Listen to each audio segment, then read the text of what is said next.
How do we end up here? I don't know.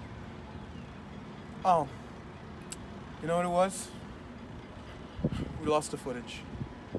Yep, we had a great talk. We had everything done, but we lost the footage. So you know what? We're gonna do it now. I was playing. We're going through this Holy Week, right? And right now, at the current moment, we went through our 40 days. And I feel like that's important for us because, you know, we step out of our comfort zones, right? We finally step out of that house that we're in, that comfort that we were previously in, you know, although we don't want to. Because a lot of the times we get too comfortable in our own situations, or we don't want to leave. And so we finally do. And so when we finally leave and we finally go to where the Lord's calling us and we try to follow him, what happens? We get tempted. Through that 40 days, you know, when the Lord fasted, we go through that same thing during Lent. Through these 40 days, we struggle with this temptation, right? This temptation of whatever it is. Jesus struggled with power. He struggled with the temptation of power, the temptation of doubt, and desires, right? What these 40 days show is that we're human. What the 40 days show in scripture is that Jesus was part human as well. He had human characteristics to him, right? So what does that mean? It means that right now, during this Holy Week, Holy Thursday, Friday, and Sunday, right? Before all of this happened, Jesus felt every single thing. Jesus suffered. He felt agony. He felt pain. He was human. Now we're in Holy Week. Now we get to immerse ourselves. The church allows this Holy Week for us to immerse ourselves into the narrative of Holy Thursday.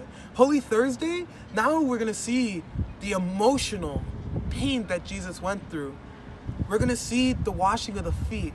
Not in a sense that was emotional pain, but to see from the outside that Jesus knew what was going to go on. Jesus knew the betrayal that was going to go on, but yet he still wanted to serve his disciples with the washing of the feet. We see that Jesus knew he was going to be betrayed. Jesus knew that Peter was going to walk away. And yet we see Jesus institute the Eucharist, the Holy Mass. We see the first Mass celebrated, and we see Jesus give up his body, blood, soul, and divinity at the table so that it can be given up on Calvary. And then finally, towards the end of the Mass, we have the agony of the garden, in which the Blessed Sacrament will be out and exposed till 1 a.m., in which we get to pray with Jesus and suffer with him as well. We get to join in that redemptive suffering that will soon change and glorify the world. But for now, we immerse ourselves into the narrative and we wait on Holy Thursday. Good Friday comes about, and finally, after Jesus is handed over by Judas, what happens? He's on his way to be crucified. He gets tried by his own people. Like Jesus said, when the shepherd is struck, the sheep will disperse, the disciples go away. And now we see that Jesus is taking this walk all by himself.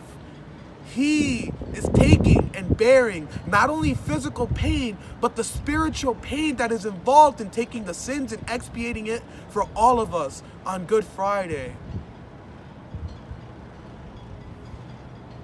And it's amazing, because the same way a tree brought about death in the garden, a tree will bring about life with Jesus in the Passion. It's amazing. That's Friday. Then at 3 p.m., Jesus finally expires and the altar is bare. Finally, Jesus gives up every last drop of his blood, and his last words were, "It is finished." And now, the tabernacle, what was once filled with the body, blood, soul, and divinity of Jesus, is emptied.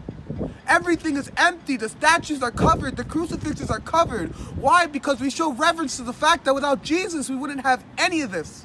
Without Jesus, we wouldn't have a church. Without Jesus, we wouldn't have the sacraments. Without Jesus, we wouldn't have salvation in itself.